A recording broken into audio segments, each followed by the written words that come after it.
So there's times when the church stepped in, not for reasons of wanting power, but just because of the lack of leadership in culture after the Roman Empire fell, that the church leaders became the leaders in of the government, and then of course you've got natural human nature. When one gets power, power corrupts, and that would Mhm. happen to church officials as well.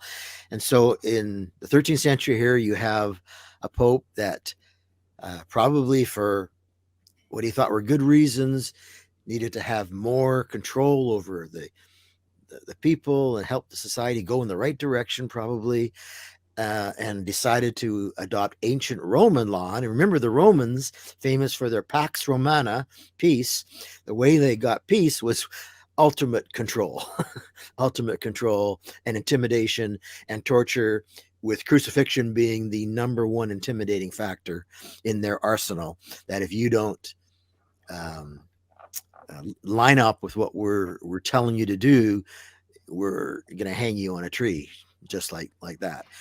Unfortunately, the Pope adopted Roman law, which allowed the use of torture.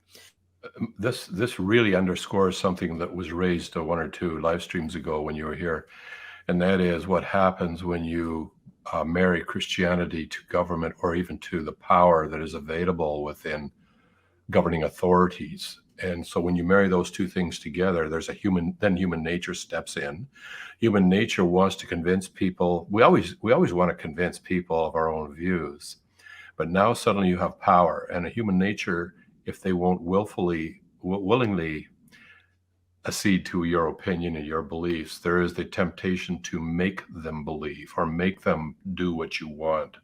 And that is not at all what the way Jesus Christ operated. But when you marry those power and religion together, it's a dangerous combination. Well, You're right. and I would say there's also the whole corruption aspect, especially within back then the Roman Catholic Church was the tithe. Like if you're gonna if the Roman Catholic Church is dependent on the tithes of the people, they need to make sure they don't lose that power because there's a financial incentive to that Right. where it's very similar to like a cult of today that just wants total control of people because if they have the total control, they now own the finances. Right. It's the history of the human race. It's not just the history of religions or Christians or popes. It's the history of the human race that power corrupts and absolute power corrupts absolutely. And when we see a diversion from that ubiquitous history, it's the result of the teachings of Jesus somehow having worked its way through to some degree.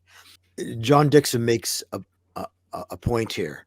Um, when the Pope adopted this torture as something that was in their arsenal now, he says the evidence shows that it was rarely used. But then Dixon says, don't get me wrong, I consider a single act of torture in the name of Christ Yeah. a blasphemy.